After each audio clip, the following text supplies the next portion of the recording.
Yo, what's going on, everybody? My name is Tyler. Welcome back to the Mind of a Nerd Studio. And today we are going to talk about a franchise I love and a lot of people love too, and that is the Wizarding World of Harry Potter. And we are going to rank all 11 of the movies from worst to best.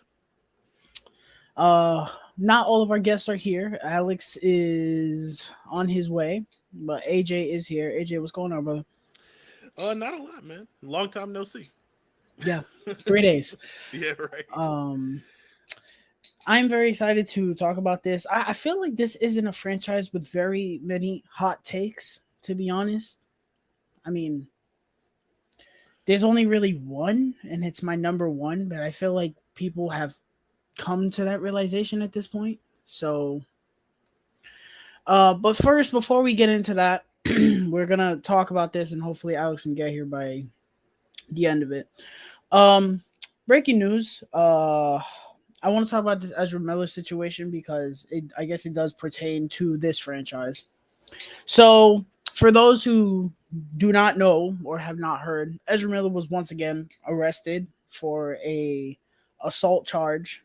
I'm paraphrasing, but that's pretty much what happened. This is coming off him getting arrested earlier in the month, I believe, or it was Hmm. March. I might be wrong about that. I think it was in April. And I wanted to talk about this because this is serious. This is Hmm. serious, and it does relate to this franchise. Hmm. Before we get into it, Luke Ponto, what is going on, brother? Nerd Talk MVP Jason, what is going on, brother? All right. So this is the second time that Ezra Miller's gotten arrested, and um, it's I think it's even worse now because the first time it was just him being an idiot. Now this time was an assault charge. I or they, whatever. They gotta be. They need serious help. Okay, this is ridiculous. This is this is beyond just recasting at this point. That Yeah. should have been step one. Hmm. Okay, because if this was Disney, and I know there's different contracts or whatever, if this was Disney and one of the, like, if Robert Downey Jr. of all people did something, he would have been recasted immediately, or at least removed. Yeah, for this is sure. this is serious, and I don't think Warner Brothers cares. I really don't. I know it just happened, but we have not heard anything about recasting. We haven't heard anything about his removal. We haven't heard anything. Well, there was an incident maybe 2 years ago that happened that there was some investigation, but it never really, it kind of fizzled out. And I guess people kind of forgot about it where you know, it seemed like he assaulted someone. Um, what's up, Yo, Alex? What's going on, yo. man? Um, but Alexander but Thomas. yeah, so I feel like we kind of swept that under the rug, and now this other stuff is coming out, and it felt like it was kind of inevitable. But yeah, hopefully now they're doing something about it, and hopefully he gets the help that he needs. Hopefully and prayerfully he gets the help that he needs, because something's not right. You talking about this Ezra Miller crap, bro? Yeah, Yes. we put it here that way we could give you time to get here. 'Cause I don't want to start the ranking without you. Yeah, I didn't want to talk about this shit for us, so I'm glad I came late. I'm just, I just feel like we just talking about the same thing we already talked about. Clearly, he needs, like you said, he needs help. Warner Brothers just need to not hire him for another further projects till he gets help. Mm-hmm.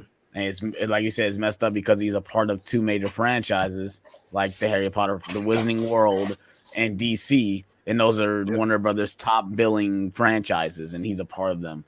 So Yeah. I mean, they had clearly in Fantastic Beasts, they have no problem recasting him to come to controversy, so they can Mm-hmm. probably recast him. But it's the fact of you already had three movies with this guy. Like Johnny Depp was only in one film, so replacing him was really no biggie. He's already been in three films, so replacing him in the middle of that, it's like they're kind of shooting Yeah. themselves in the foot. But who knows? Warner Brothers, you guys got to buy and you got to do, you know. Yeah, and this Fantastic Beasts franchise isn't very good to begin with. So once you start these recastings and things like that, that even makes it even more shaky. You know. Mm-hmm. I don't know, man. I just wanted to touch on it because it is important. Ezra Miller needs help. Warner Brothers, please take this seriously because I feel like you don't. Mm-hmm. So, being that we got that out of the way, um, let's get into what we were actually going to talk about today, and that is the Harry Potter movies ranked from worst to best. As I stated, this is a franchise that, for the most part, is fairly positive. Other than these bottom three, I'm pretty sure we're going to be mostly positive. Um, I'm glad Alex is here. This is the first stream with him on it and on here, and he is also the biggest Harry Potter fan I know. So Am I he's now? gonna get very passionate about some of these, I'm sure. Oh yes, passion is a So word. As what yeah. Tyler say, passion is a word. So without further ado, let's get into the bottom of the barrel. And I think we all have the same number 11, if I'm correct. I think so. That is Crimes Fantastic of Beasts. motherfucking Grindelwald. I only own this because Alex gave it to me because he got it on 4K and it came with a slipcover, and I said, Yeah, "Shit, we you might pulling out as well." we pulling out the movies though. Damn, I wish know I'd that's known that. that's what I was Damn. about to say. I always Damn. do that when I rank them and I have them Damn. physically. I always do that. Let me grab my steelbook collection, so I can show off that beauty. Might as well go ahead. But yeah, Crimes of Grindelwald, easily the bottom of the barrel. This is a movie that it's way too long. It's messy. It has too many characters. The story is almost non-existent in parts. It feels like just a bunch of meandering nonsense at points. Um, Grindelwald is very underdeveloped in this movie. I feel like I like Johnny Depp in the movie, but I feel like he's very underdeveloped in the movie. Um, and it's just way too long. It's way too long, and I just feel like it's boring in most parts. I feel like it does like after the opening sequence. Steelbook's There's dope though. no, it is that shit is fire. Other than the opening scene, there's no, like maybe the third act is cool, but that's really it. Like, there's not a single scene in this movie that I would literally go back to this movie for. Um, how do you guys feel about Crimes of Grindelwald? I know this is all your least favorite. Basically everything you just said. I mean, I think I like it more than you do though, Tyler. You do. Like I recently watched it and it wasn't as bad as I remember it. It's a pretty boring film though. Like I said in my review for Seals Number, it's a snooze fest. The best part is the opening scene. I do like Jude Law as young Dumbledore in this movie. The little bit of screen time that he does get, that's the problem. He's not in the movie that much, and he's on the fucking posters. Poster, yeah. He's in the poster. He's only in the movie probably like 10 minutes. Obviously, we all know who the MVP of this franchise is. We're going to mention him again. Is Jacob. He's the best character in this movie. And Newt is good in this movie, too. Eddie Redmayne is good as well. But it is the bottom barrel of the Harry Potter movies. It's just, no. JK, stop writing these movies, please. Just stop. Please. Yeah, that's the biggest downfall of this franchise is J.K. Rowling writing for them. David Yates, his direction is fine. The cinematography, the score, everything else about the movie is fine. It's just the writing, man. I said this on the last stream. How do you make a story within the Wizarding world boring? How? Yeah, that's crazy. It doesn't That's make insane. sense. It's like That's doing it with insane. Star Wars. Yeah, Which they did, but These worlds are so big and so grand with so many different things that happen inside of it, and all we got is people sitting there talking about things. That's it. Yeah. Like, okay. All right. Number 11, Crimes of Grindelwald. Number 10, I think we all have the same number 10. Fantastic Beasts and Where to Find Them. Mm-hmm. This is a movie that for some reason it took me like 17 times to actually watch this movie. I'm kidding. Really? It took me like 5 times to watch it in its entirety. Every time before the first time I watched it start to end, I fell asleep because, again, this movie's boring. It's not, as boring as Crimes of Grindelwald, but it's boring. Mm-hmm. you know, it's really slow, but I will say there's more enjoyable scenes. The scene where Newt goes into the suitcase is easily the best scene in the movie. I love that scene. The score in that scene is amazing. And you know, I feel like this scene, this movie was a great first movie for Newt, and I feel like they haven't reached this potential with him in the later movies for me. Because I think I still like him the most in this movie because he's the main focus. Um, we get Jacob Kowalski for the first time, and he's great. He's easily been a standout throughout all these three movies. The Fantastic Beasts are cool. The best one is easily I forgot his name, but that one I love him. He's great. I don't know He's sucking up all the gold and the coins and watches. He easily sucks up everything. He sucks up everything. Easily gets the most laughs in all three movies. Goodness he easily gracious. gets the most laughs. He's the, great. The sequence where he's inside the vault, like he has no bones literally because he's able just to snoop right in there. Right in the crack. He's like literally shaking them to get all the money out. And they're like, oh, you gotta just steal it, huh? I love the jewelry store sequence is hilarious too. Yeah. He stuck him inside the window. Yeah, and he's picking up all the stuff and he looks at him and Newt is like, what are you doing? But the things that hold this movie back, it is slow. It's slow. Colin Farrell is painfully uninteresting in this movie. Terrible. Ezra Miller is not an interesting character in this movie. I didn't mention that with Crimes of Grindelwald, but in this, he's just the whole plot. boring. The plot with that little family is terrible. I was taught a little girl just singing the same old song, which is whatever the frick she was singing. It was so aggravating. Yeah. Also, John Voight is in this movie. Yes, he is. I forgot he was in the movie. John Voight is in the Harry Potter universe for like 5 minutes. But yeah, not the worst thing in the world, but compared to all the Harry Potter movies, it's definitely at the bottom of the barrel. Yes. Number 9. I think this is where the similarities stop. Secrets of Dumbledore, man. Number 9. Me too. Well, I mean, after this one, I think are similarities. Oh yeah, I think all our Fantastic B rankings are going to be the same because this we all agree that this is the best one out of this trilogy, at least out of this side of the franchise. Yeah, Secrets of Dumbledore, man. It's not the biggest improvement over the first and the second. Well, it's definitely an improvement over the second, but it still has elements of the second where it's just boring. It's so boring at points. You know, but I would say that it feels more focused. It doesn't feel like there's 17 things going on at once. There's less characters in this movie, you know, and the characters we do get all pertain to the main plot. And the ending was really cool. Do we need a 4th and 5th movie? Absolutely not. I think I'd be okay with one more movie, but at this point, I don't even think we're getting that because this movie opened to the lowest box office of the entire franchise. Yes, it did. Yes, it did. It's a damn I think shame. the people have spoken. They don't want this shit no more. Luke says, I still haven't seen Secrets of Dumbledore, but I think I would too if I hadn't. I mean, Luke, I would say go see it. I mean, like, obviously, if you don't care about spoilers and not, but I would say go see it. It's a nice. It's slow, but I would not take back seeing the action sequences on the big screen. Like those moments saved the movie for me, for real. Yeah. I would wait. I would wait for HBO Max. Now that we got a Harry Potter fan though. Now that we got the I'm a Harry Potter fan, but not now that we got the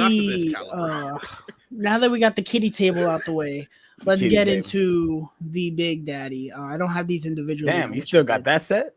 Yes. Alex. I'm sorry, I don't own 17 sets of this franchise. I don't own 17 sets. Stop. No, don't do that. Bro, don't you got like 4, bro? No. I have the single releases. I have the 4K steelbook, and I got one steelbook for Sorcerer's Stone. That's it. Don't you have the colors? You don't got the colored ones? No, I don't have the colors. I wish I did. Must be Star Wars where you have it's Star Wars where I have multiple copies, yes. Yeah. It's Harry Potter is not, it's a franchise that they don't release a lot of different variations of them. And if I like the first steelbook set, I missed out on it, and it's never been found. I never been able to find it in a while. Even on eBay, if I was gonna get that steelbook set, I might as well got the 4K steelbook set. That's why I bought that. And then like the standard 4K set, I wanted to buy it, but I'm like, why buy that? I don't like the cover art on it. It's just a damn golden snitch on it. Like, what's the point? All right. Mm-hmm. Number 8. Go to my list. If we have the same picks, then just chime in. I don't want to go around to someone if we got the same picks. So number 8 for me, the least interesting of the Harry Potter franchise, while still being good, is Harry Potter and the Half-Blood Prince. Same. Okay, good. So I think we all three of us have the same. All right. So that's another one we can add. Half-Blood Prince, man, is very slow. And I would say this is about on the level of Crimes of Grindelwald, or no, Secrets of Dumbledore, in the sense of being boring, but then having a really cool ending. I feel like that's what this movie has, only it's a little bit more interesting because we care about these characters. Right. Exactly. I would say the last 15 minutes is amazing, and the last time I watched Half-Blood Prince, I was destroyed by the ending. That is when Dumbledore dies and they all gather around him. That's rough. Spoiler alert. Spoiler. Yeah, well, for the a movie movie is like 13 years old. It doesn't matter. Spoilers. If you guys have not sat down and watched Harry Potter movies, you're done. You're being spoiled. But going back to what Tyler said, the reason why this movie is better than the Fantastic Beasts movies is that we still have the core characters that we grew up with in the last movies. We still have Harry, Ron, and Hermione going with us. Even though, like we said, this is a filler movie. This is definitely a filler movie. It's definitely the calm before the storm. But we still have the key characters. We still got Snape in here. We got, like we said, we're with Dumbledore. Like we get a lot of hints of the characters that we know, and they're much older. So that's why it feels like the way it feels. Because I will say this is the real adult Harry. This is the first adult Harry Potter movie out of all, not counting the two Deathly Hallows Part 1 and 2.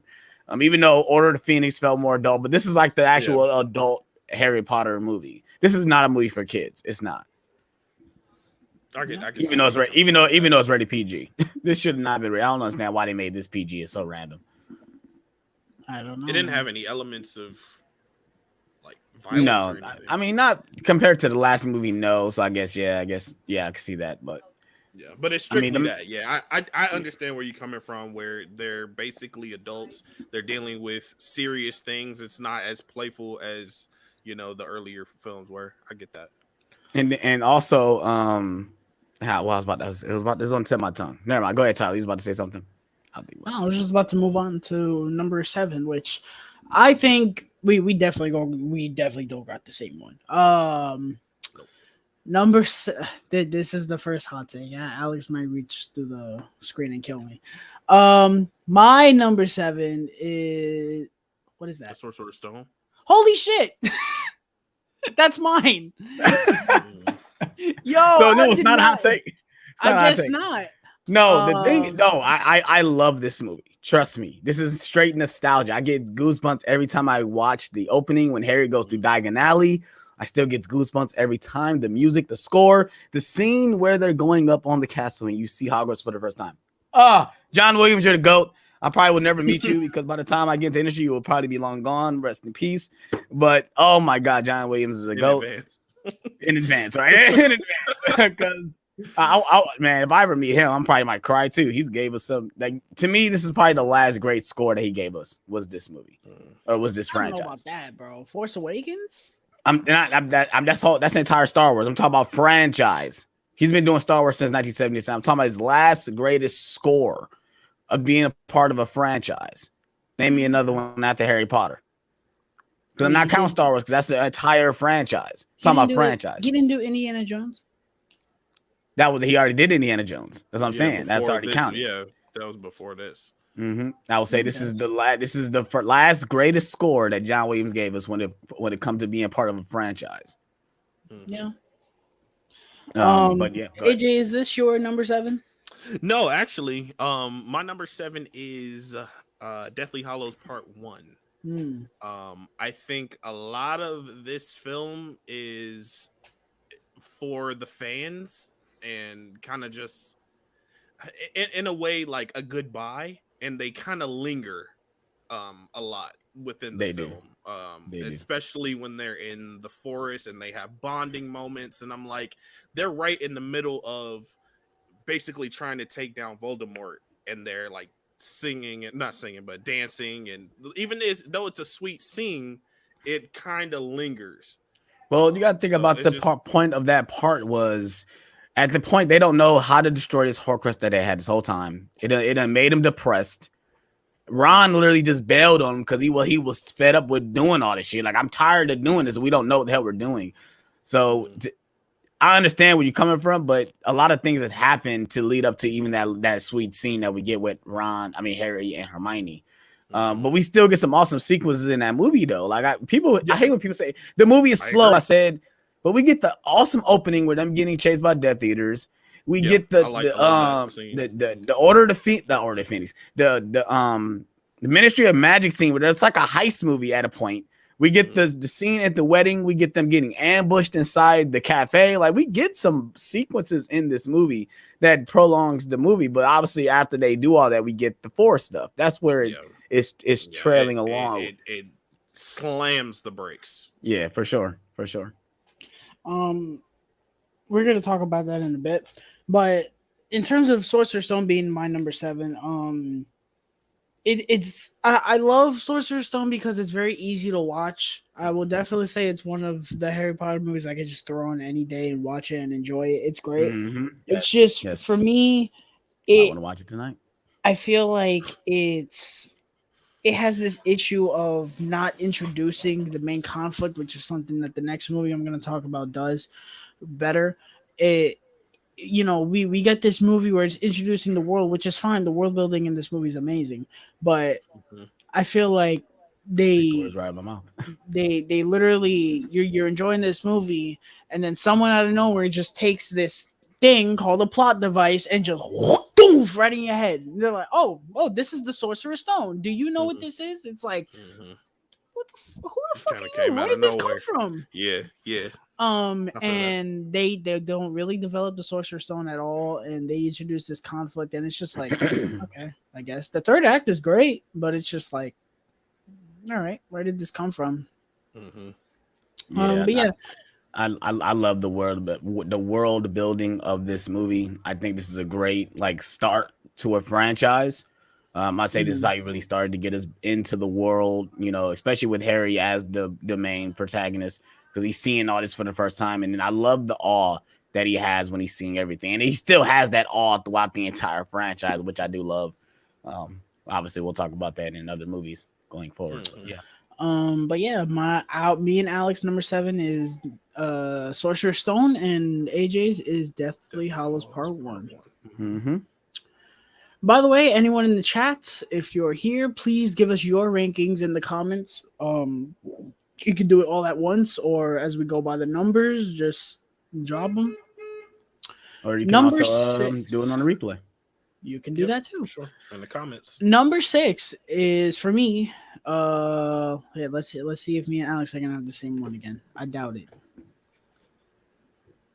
Is Deathly Hallows Part 1? Deathly Hallows Part 1. Yeah, that's the next one. Mine is Chamber of Secrets. Oh, nope.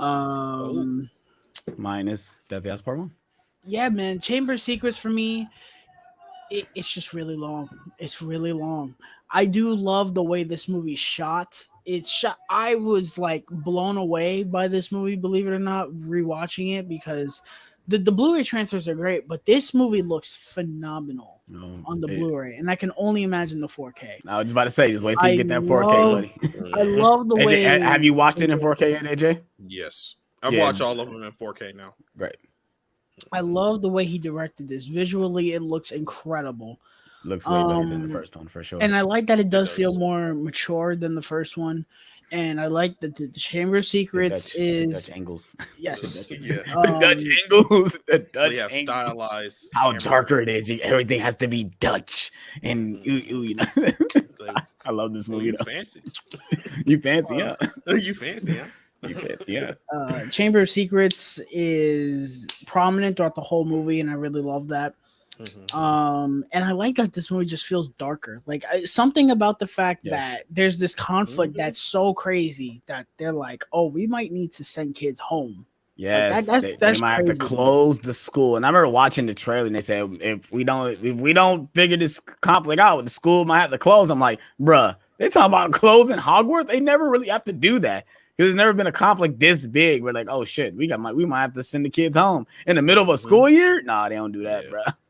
Yeah. But it's really long. And by the end point, you feel fucking defeated. Like the third act of this movie is great. Don't get me wrong, but it's just like by the end, you're like, whew! Like I feel bad if anyone's on a binge because if you're watching the first one and then you get to this one, you might be like, bro, I don't want to finish watching these right now.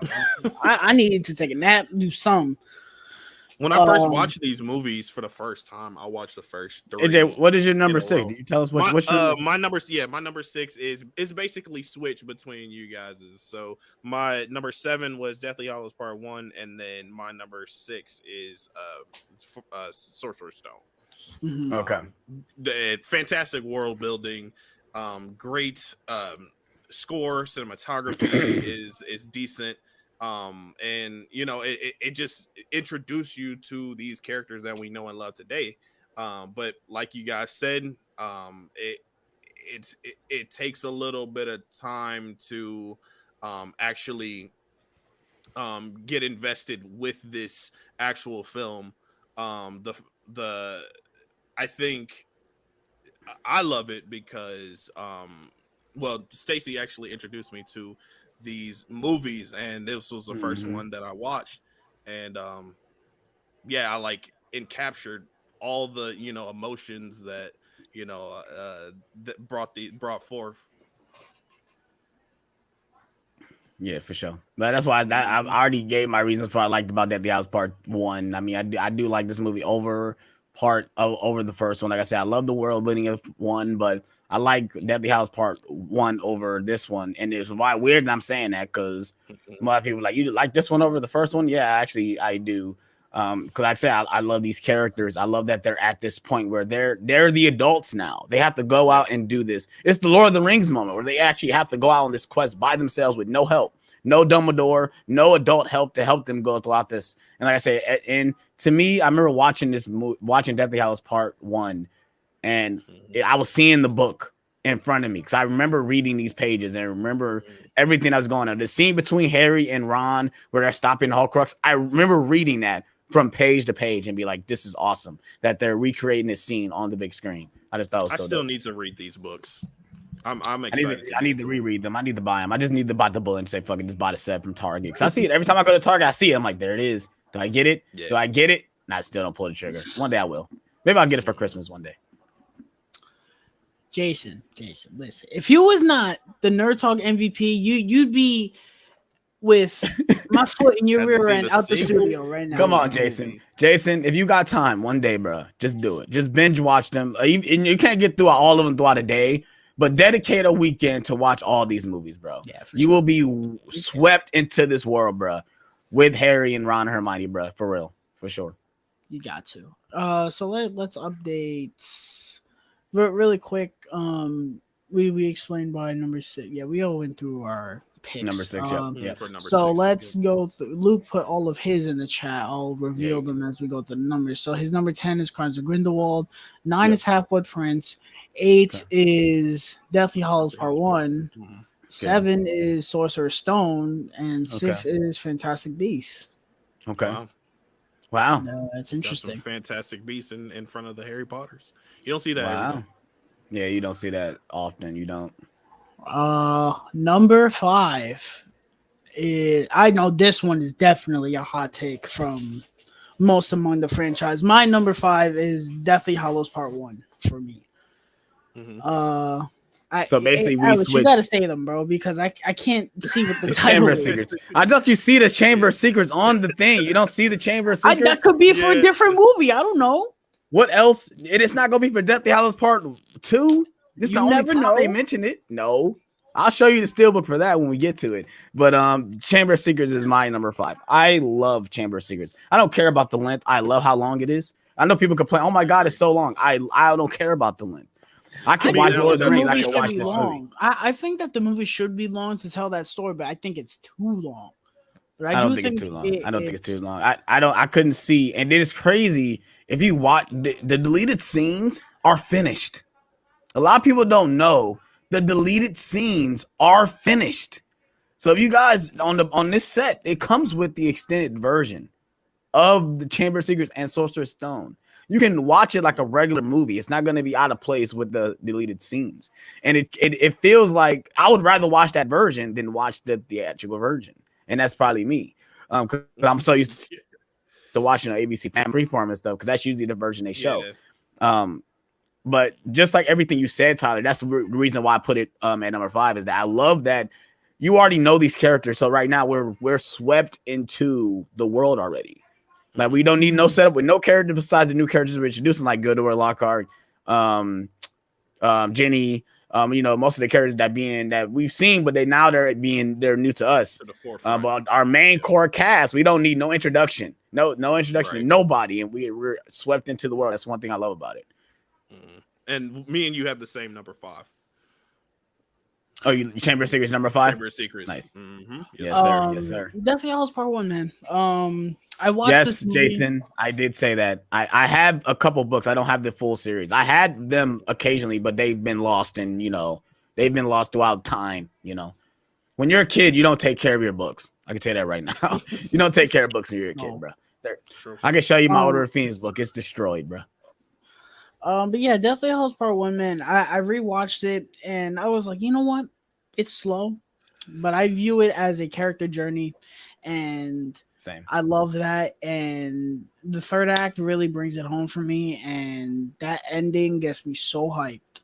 It's sad, but I mean, when Dumbledore gets the Elder Wand, you're like, bro, yeah, for sure, it's about to go down. Which is what it was Grindelwald that told him exactly where the wand is, so we know exactly where these Fantastic Beasts movies are going. It's a shame. It's a shame, but carry on. But yeah, man, I know a lot of people say that this one's slow or whatever. I'm just like Alex when it comes to Chamber of Secrets. I don't mind this one being slow because it gives us a chance to sit down with our characters and give them character moments, which I feel like at this point we hadn't really gotten through most of it because they're doing so much throughout these movies. Like Goblet of Fire had the Triwizard Tournament, 5 was about the rebellion, and then 6 it's not really about anything, but there weren't a lot of moments where they spent a lot of time together because Ron was over here with Lavender doing his nonsense, and Harry was doing the whole thing with Half-Blood Prince, and then Hermione was in the corner crying. You ain't wrong. Realistically, what did she do in that movie? But yeah, I really like it a lot. I really like Deathly Hallows Part 1 a lot. I don't disagree with you. Those are one of the reasons why I got it so high on my list too. It's not low. I put both the Deathly Hallows and Deathly Hallows Part 2. They're very high on my list. So, yeah. Jason, go to Alex's channel and it should be in there, right? It's in my link. Yeah, just go to Jason. Just go to one of my videos. The address is right in the description where you want to send it to me. And thank you so much, Jason. If you do that to me, you are the MVP. He already the MVP, bro. The top MVP. The top MVP. Number 4. AJ gonna for me. Okay. Order of the Phoenix, man. We have the same number 4. Nice. We have Order of the Phoenix, baby. Listen, from these top 4, bro, it's fucking god tier, bro. Straight up. Yeah. Say it again. Number 4 is Order of the Phoenix. This was the actual first movie that I saw in the theater, Harry Potter movie that I saw in the theater. And fun fact, the movie started and the projector was fucked up, and they had to escort us out the movie and then fix it. And then they brought us back in, and I basically saw this movie in IMAX 3D for free. Nice. So my mother surprised me one day. Was like, "Hey, you want to go see a movie?" And I'm like, "Okay, what we're going to see?" She said, "We're going to go see Harry Potter." And me and my twin were like kids at the candy store. And I remember sitting in that theater, seeing the Warner Brothers sign and hearing the Harry Potter theme. We looked at each other and said, "Bro, we're watching a Harry Potter movie in the fucking theater." Like, oh my god, bro. Y'all are lucky. I haven't seen any Harry Potter movies in the theater. But you have seen the Fantastic Beasts movies in the theater. Yeah. that counts. Yeah, I guess it's a Wizarding World movie. It's not a Harry Potter movie. Don't call it that. I'm kidding. Don't That's call not it that. an achievement. That's But from number 4 on to my number 1, all fives, man, all fives. My number 4 is Goblet of Fire. Oh no no no no no no no no And, no. and, See, I, and there, no like I no no said, no no but no like no I no said, no. like I said, No. all fives. Yo, these just- top it's four, just preference. these top four are interchangeable though. Like, you want to be real. Not for me. It ain't. These It's three, in the three, yeah, but number one, nah, bro. Oh yeah. Yeah, So, number Goblet one of is probably Fire. interchangeable. Yeah. I know not for you though. H. It's. I mean, I've known my number one since I was My number- 5 years yeah, old, bro. my 2 through 4 are pretty interchangeable, but my number 1 is it. Right. But yeah, Goblet of Fire, man. I love the movie, fire. and it's fire. I don't really have any issues with the film. It just comes down to preference and what I probably would want to put on before, this one. Honestly. Yeah. Order of the Phoenix is definitely my number 4. Like I said, I remember just sitting in the theater watching it. It's an epic movie, bro. Everything that Harry is going through in this movie, when it comes to Voldemort, like being in his mind, the third act, God tier. Some of the best magical duels we'll probably see in this franchise, between Dumbledore and Voldemort. Not even what happens before. Spoiler alert! When Sirius dies, we get one of the best reactions from Daniel Radcliffe this entire series. The screen was so terrifying they had to mute it. They said they was gonna leave it in, but they said no, we can't do it. We can't do it. We got to mute it, and it felt so much better with it being muted, like with no audio besides the score. Oh man. I killed Sirius Black. I killed Sirius Black. AJ, that's his girl, bro. Just wait. We getting there. I didn't reveal Luke's number 5. Is Goblet of Fire. No. See. You bugging, Luke. You bugging.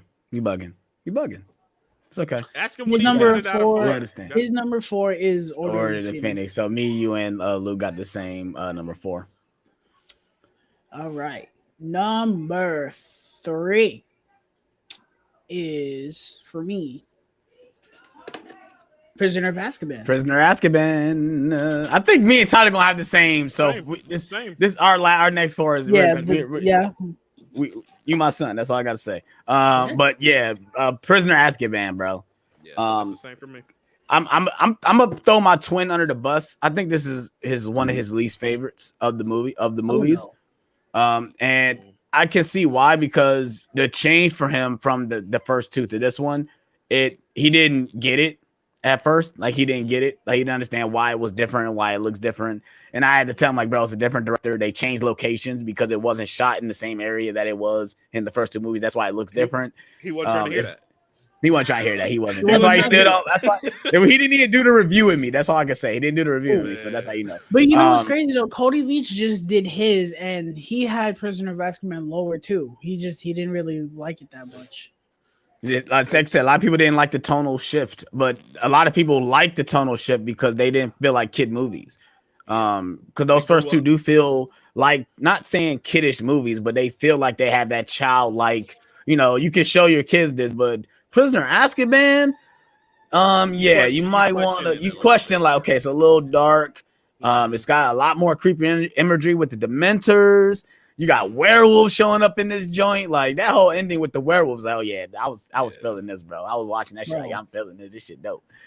The time turner scene, bro. They made a Harry Potter movie with time travel, bro. Time travel, bro. Yep. Time travel exists in this world, and I'm so upset we don't go back to it. This is the only time we talk about time travel, and it's never brought up again.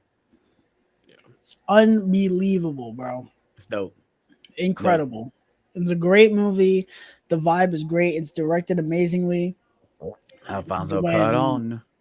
When that ending, Expecto Patronum. You know my only gripe with this movie What? is that it ends like a Saturday morning cartoon. The same thing with Goblet of Fire. No, I'm talking about the way it ends. It's a freeze frame with on the Harry's freeze face, frame. and it goes in a like That's all, folks. That's how it ends, bro. I'm like, come on, bro. I could have ended it better than that. To me, I didn't like when they stopped showing them go home. I didn't like that. Yeah. Like you don't see them in the school year. Like it felt like they still more to go. I want to see what happens next, even though the conflict is over. The school year is not done. I want to see them go home, but they stopped doing that for certain movies, and it kind of pissed me off that they didn't do that. Luke's number 3 is Deathly Hallows Part 2. Okay. What was your number 3? Was this your number 3 too? Yeah. For AJ? Okay, so yeah. Mm-hmm. Okay. Number 2, second to last, man. I know me and Alex got the same one. And I think AJ does too, because I know what his number 1 is. See if you pulled it. Is it Deathly Hallows Part 2? It is. It is. Deathly Hallows Part 2, man. The epic conclusion of the Harry Potter franchise. 10 years in the making. The franchise that's from an entire generation. I remember seeing the trailers like, oh, the ending of a generation. It's like, oh man, they really hyping this up. When the posters don't even put it's the shortest, yes. 2 hours and like 10 minutes. Yeah. When you know you got a franchise, when you don't even put the name on the poster, all you got to put it all ends. The date. Yep. That's it. Like, and you see the characters on the poster. That's all you know. That's how you know your franchise is a success. Avengers technically didn't have to do that either. All they had to put was all the characters. You had to put the damn title, but yeah, oh man, Deathly Hallows Part 2, bro. I went to the theater to see this too. I almost cried like a baby in the theater. It was hot as freak that day. Like it was for you that one day when you said it was hot. It was hot that day. I was on the bus too. Oh my goodness. You remember Tower City, AJ? Yeah, I've been. That's where I went to go see it. Went to see it in Tower City. That was same year I graduated. Oh man, it was 2011 was a happy year, bro. I saw Shrek 2 at Tower City.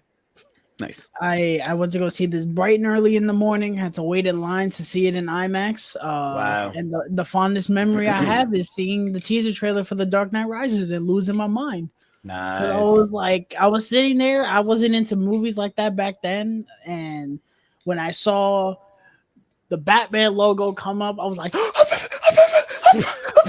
I was fucking hypervent. It wasn't even the Bat logo. How old were you when this movie came out? What were you? 9, 10? 8. Wow. It came out in July. Yeah. It wasn't even the Batman logo. It was when I saw the shot of him walking over the hill in Batman Begins. I was like, yeah. Are you talking about the teaser trailer with him? What's his name in the bed? Yeah. Mm-hmm. Oh yeah, I remember that teaser. Yeah. But Deathly Hallows Part 2, man. It's it's awesome. It's amazing. The payoff for these characters is amazing. It's emotional as fuck, man. I was in tears the last time I watched this movie. When Snape dies, Snape dies. The whole scene with Snape, when you see all his memories, when you see the memories of Snape, I love the score. People don't talk about the music in these last 2 movies. I love the score to this movie. I absolutely love it, and it gives me goosebumps, especially in the Snape scene. I love the score in that scene. It's amazing. Luke's number 2 was Chamber of Secrets. I don't know. Okay, I like the epilogue, and I get goosebumps every time it ends. Every time it ends, when you hear that classic John Williams score, and you see them looking at the Hogwarts Express, and Harry looks like, okay, everything is okay. My son is going. I don't think that was his last son. He had a daughter, but yeah, my son is going off to school. Nice. Mm-hmm. To then get into a time travel adventure to go save Cedric Diggory.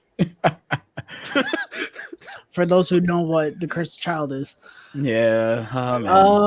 But our number one, which I'll reveal Luke's first because I've heard this one more often. Prisoner of Azkaban. That's usually everyone's number 1. Yeah. I hear that a lot. Luke says that 7 to 4 are 4.5s, and 3 to 1 under 5 out of 5s. Number 1 is one of my favorite movies of all time, Harry Potter and the Goblet of Fire, man. Of Fire. Did you put your name in the Goblet of Fire? Harry Potter. I was watching this movie the other day, bro. Man, why is Dumbledore so out of control in this movie? It's crazy. He's not like that in the book. He goes to Harry calmly and be like, Did you put your name? Like that in any other movie? No, he's not. Yeah, I think but the only I give everyone the leeway. Everyone complains about it, but why would Dumbledore knows that something is not right, and he had nothing to do but to react irrationally because at the end of the day, Harry Potter's a kid. Like he knows, like, bro, you're about to be in danger if you do this. Like, and he has to come at him kind of rationally because, like, bro, like, dude, did you do this, bro? Like, why would you do this? Yep. And it was in the heat of the moment. That's why. Like, he was in the heat of the moment. That's why he acted like that. Because real talk, like, you finding out your son literally enter a contest to his death, like he can die. Would you call him calmly? No, you about to yell at his ass like, bro, what the fuck? Why did you do this? For those who don't know the story, for those who didn't read my review on Instagram, I'm telling the story. I don't care. Go ahead. This was the first Harry Potter movie that I saw in my life. It was a winter evening. They were playing it on ABC Family. It was during the maze.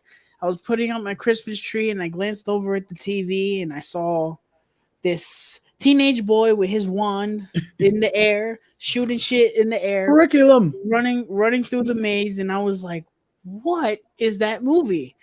And I sat there and finished it, and I was like, "That was insane.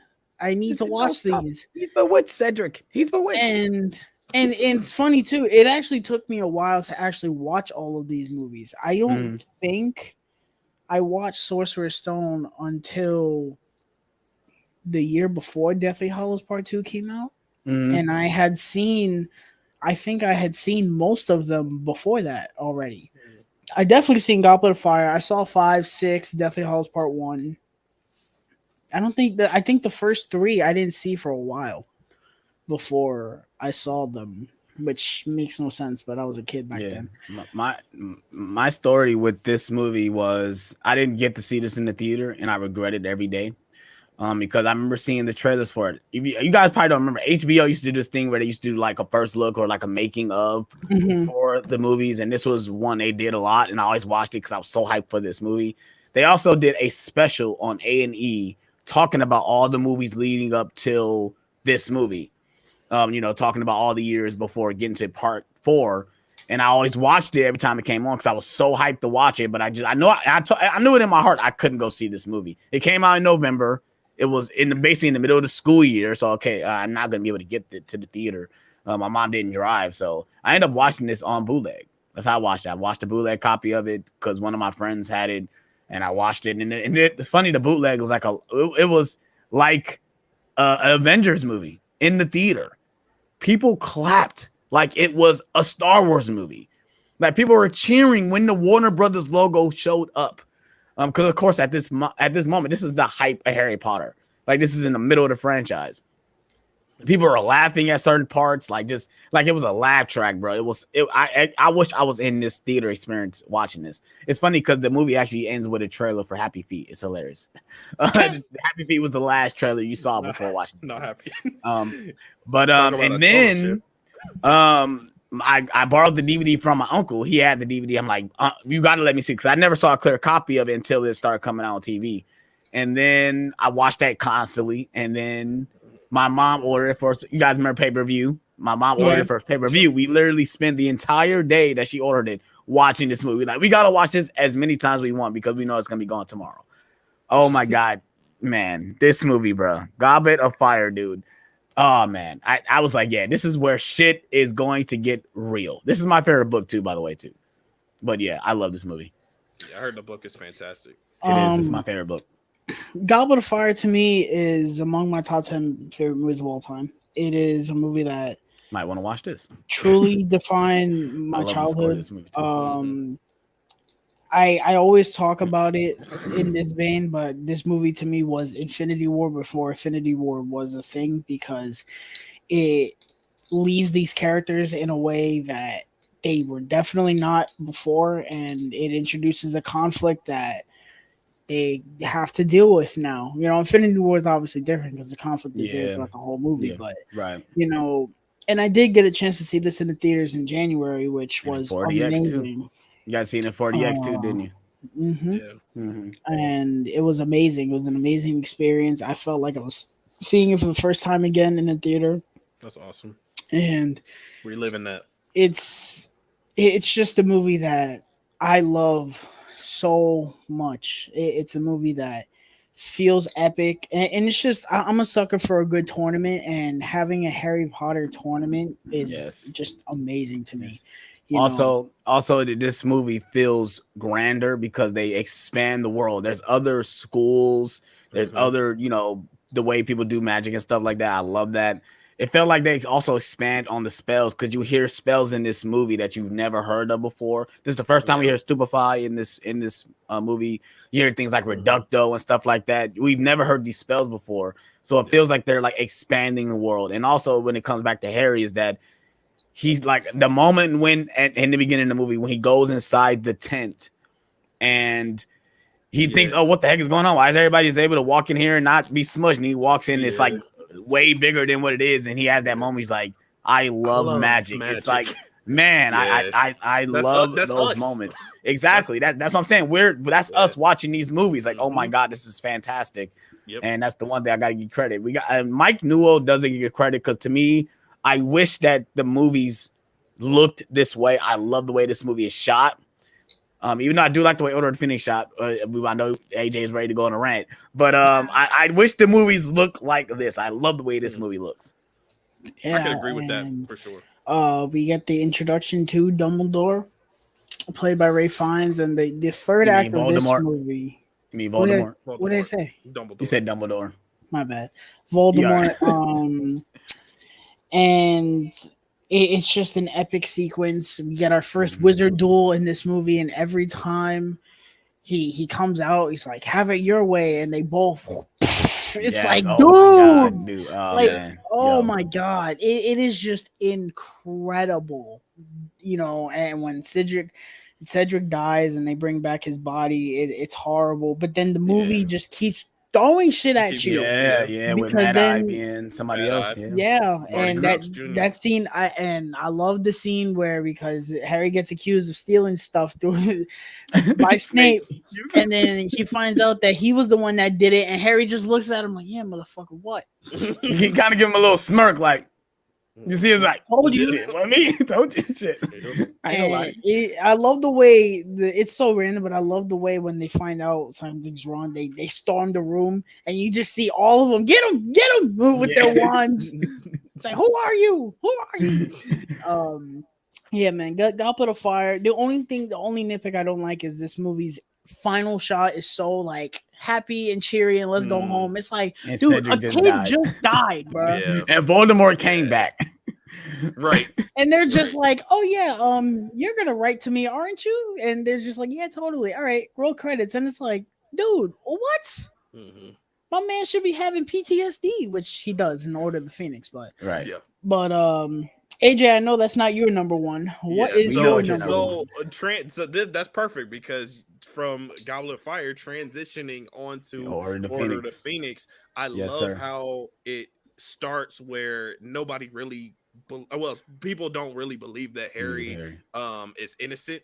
They kind of like suspect him of killing Cedric, and he has to kind of deal with that, and just the whole thing about coming together in unity and actually learning magic the way that they need to learn magic, not like writing in books. Okay, we got this dude, he's coming for us, so that's like actually getting together in the room of requirement and learning these spells and things like that I like, let's go, and preparing for Deathly Hallows Part 2, basically. I love that Harry is distant away from his friends because he feels so isolated. And I love that Luna made the point, like, I think he wants you to feel this way because you're not you're not much of a threat if you're by yourself. You're more of a threat when you got your buddies behind you. For sure. Yeah. So that's why the ending is so important too.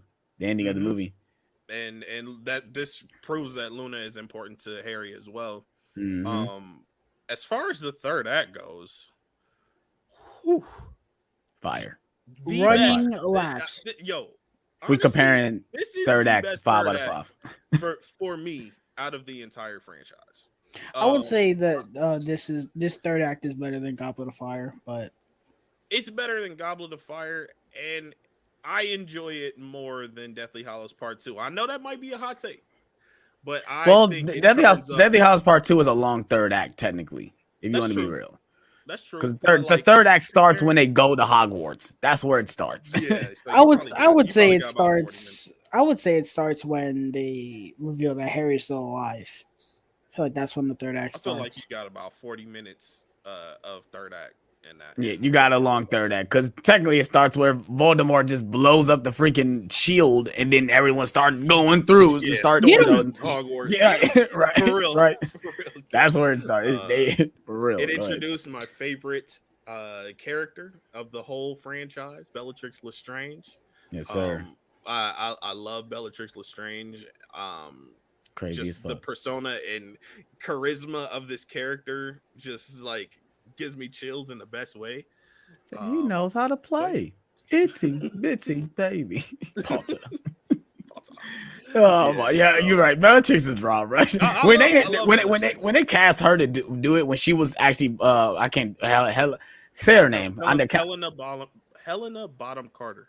Yeah, when she got cast, I'm like, perfect. Mm-hmm. And that was perfect casting for sure when she was cast in this movie. I love Deathly Hallows Part 1. You could have killed me. Yep. And when Hermione actually like turns into Bellatrix for that scene, and it's Bellatrix acting like Hermione, acting like her. Like it's hilarious, dude. She's a great actress, bro. She's hilarious. Daniel Radcliffe actually had a crush on her. They revealed it in the reunion. He's like, "Oh, I had a thing for you." Yeah, yeah, man. I was a little bit older. I was a little bit older.